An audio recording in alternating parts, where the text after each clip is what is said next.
Kembali di Sapa Indonesia Pagi, Saudara. Komisi Pemberantasan Korupsi atau KPK menangkap Bupati Pekalongan Fadia Arafik dalam operasi tangkap tangan di Jawa Tengah. KPK juga menangkap 2 orang lainnya yang merupakan ajudan dan orang kepercayaan sang bupati dalam dugaan korupsi.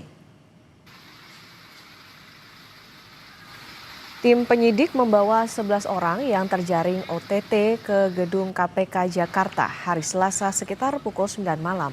Untuk menjalani pemeriksaan lanjutan, salah satunya Sekretaris Daerah Kabupaten Pekalongan Yulian Akbar. Selain Sekda, KPK juga membawa beberapa kepala dinas, pejabat dinas, serta pihak swasta yang diduga terlibat. Sebelumnya KPK menangkap 11 orang di pemerintah Kabupaten Pekalongan, termasuk pihak swasta, atas dugaan korupsi pengadaan barang dan jasa.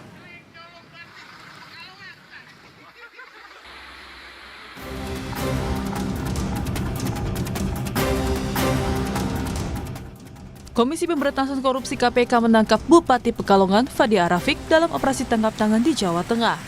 Menurut juru bicara KPK Budi Prasetyo, tim penyidik melakukan operasi tangkap tangan di wilayah Pekalongan, Jawa Tengah. Budi menjelaskan penangkapan ini berkaitan dengan dugaan korupsi pengadaan barang dan jasa.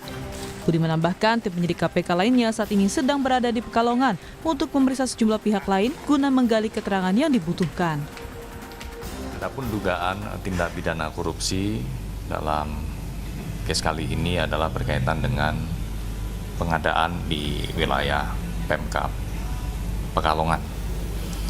Kemudian kami juga ingin menyampaikan bahwa tim saat ini juga masih terus melakukan pencarian kepada pihak-pihak terkait lainnya, dan kami juga mengimbau agar para pihak-pihak dimaksud bisa kooperatif sehingga dapat membantu dalam proses penanganan perkara ini. Sebelumnya, tim KPK menyegel sejumlah ruangan di kantor pemerintah Kabupaten Pekalongan. Sejumlah ruangan yang disegel KPK berada di lantai 2, salah satu yang disegel ialah ruangan kantor Bupati Pekalongan dan kantor Sekretaris Daerah Pemkab Pekalongan. Tim KPK juga menyegel ruangan Dinas Pekerjaan Umum dan Tata Ruang Pemkab Lamongan. Gubernur Jawa Tengah Ahmad Lutfi mengaku prihatin dengan kasus OTT Bupati Pekalongan yang dilakukan KPK. Menurut Lutfi, kasus OTT yang menimpa sejumlah kepala daerah bisa menjadi pembelajaran bagi jajaran kepala daerah yang lain. Bupati Wali Kota sudah tak sampaikan, kita harus menciptakan birokrasi yang bersih dengan jalan tidak melanggar hukum. Nah, itu yang paling pokok. Nah, itu ada 2 bupati di Jateng, nggak rekaman itu Gimana? Itu kan pelajaran, tergantung personilnya. Yang jelas kan itu kembali kepada personil yang dia lakukan. KPK dalam kasus ini masih terus memeriksa intensif Bupati Pekalongan dan sejumlah staf yang diduga terlibat. Diketahui kasus dugaan korupsi terkait dengan pengadaan barang dan jasa berupa outsourcing di lingkungan Pemkab Pekalongan. KPK menduga terjadi pengaturan khusus dalam pengadaan tenaga ahli tersebut. Tim Liputan, Kompas TV.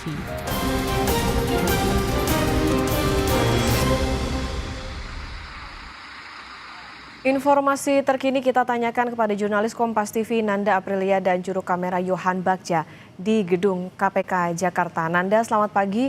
Jadi bagaimana hasil pemeriksaan terhadap Bupati Pekalongan hingga pagi ini, Nanda? Okta, selamat pagi. Kalau terkait dengan hasil pemeriksaan sampai dengan pagi ini sebenarnya kita masih menunggu. Tapi yang jelas Okta, informasi yang kami dapat dari jubir KPK melalui pesan singkatnya tadi kami berbincang dengan Budi Prasetyo. Ia menuturkan memang bahwa untuk para terperiksa yang masuk dalam OTT KPK di Pekalongan ini termasuk dengan Bupati Pekalongan, ini sudah dilakukan pemeriksaan secara intensif sejak Selasa malam. Memang kalau kita melihat bagaimana kemarin ketika para terpihak atau terperiksa ini dibawa dari Pekalongan, yang utamanya lebih dulu sebenarnya KPK melakukan OTT di Selasa malam, kemudian ada sebanyak 3 orang dulu termasuk dengan Bupati Pekalongan, Fadia Arafik beserta dengan orang kepercayaannya dan juga ajudannya dibawa ke Jakarta pada Selasa pagi, kemudian disusul untuk 11 orang. Sejak Selasa malam itu sampai dengan pagi ini, bahkan Selasa malam kemarin sebenarnya Okta, KPK dan penyidik KPK sudah melakukan gelar perkara atau ekspos begitu ya untuk bisa menerangkan terkait dengan status para terperiksa ini seperti apa ke depannya, karena KPK sendiri memiliki waktu 1x24 jam ke depannya setelah KPK melakukan OTT pada Selasa dini hari kemarin. Nah, Selain itu, Okta dan juga saudara, selain dengan Bupati Pekalongan, sebenarnya tadi sudah disampaikan ada beberapa pihak juga yang ditangkap dalam OTT ini. Ada total kalau kita jumlahkan dengan Bupati Pekalongan beserta dengan 2 orang kepercayaannya dan termasuk dengan ajudannya ini ada sebanyak 14 orang, di mana salah satunya adalah Sekda Pekalongan dan sudah selaras dengan atau paralel ketika OTT ini dan juga para terperiksa dibawa ke Jakarta, ada beberapa ruang atau kantor yang juga sudah disegel, artinya sudah tidak ada, sementara tidak ada aktivitas dan di mana gedung-gedung atau kantor-kantor ini dalam pengawasan KPK. Dan selain itu memang sampai dengan saat ini masih minim sekali terkait dengan informasi sebenarnya apa yang menjadi duduk perkara. Tapi setidaknya ihwal ataupun dugaan yang dilayangkan oleh KPK terkait dengan OTT ini adalah dugaan pengadaan barang dan juga jasa outsourcing di lingkup atau ruang pemerintahan di Kabupaten Pekalongan. Nah, ada beberapa barang bukti memang yang sudah disita juga dalam hal ini yang dipaparkan oleh jubir KPK, seperti ada barang bukti elektronik sampai dengan juga ada kendaraan, tapi spesifiknya berapa jumlah kendaraan dan apa barang buktinya juga tentu ini masih kita tunggu, karena informasinya Okta, karena tadi memiliki waktu 1 kali 24 jam oleh KPK untuk mengungkapkan status terperiksa ini apakah naik ke tahap ataupun jadi tersangka ataukah tidak. Jadi rencananya siang hari ini sebenarnya KPK akan melakukan press conference untuk mengungkapkan kasus ini sekitar pukul 2 sampai dengan 3 sore, tapi untuk spesifiknya tentu kita akan tunggu.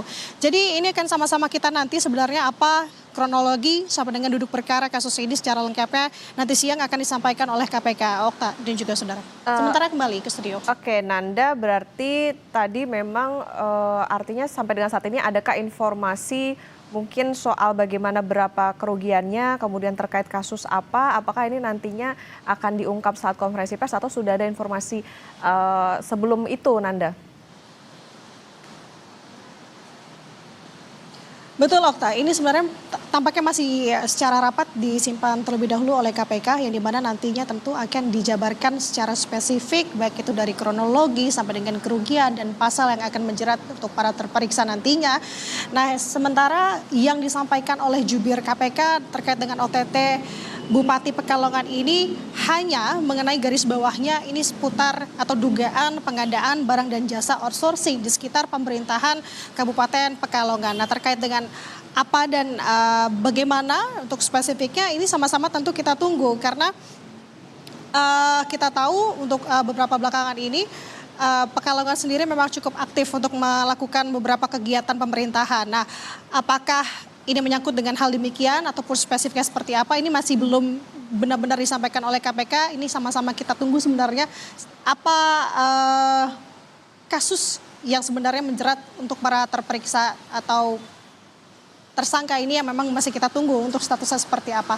Sementara demikian, Okta. Baik, kita tunggu nanti seperti apa rilis yang akan disampaikan oleh pihak KPK nanti siang sekitar jam 2 siang. Terima kasih jurnalis Kompas TV Nanda Aprilia dan juru kamera Yohan Bagja dari Gedung Merah Putih KPK Jakarta. Selamat bertugas kembali. Pemerintah Provinsi Sulawesi Tenggara menyiapkan 7.800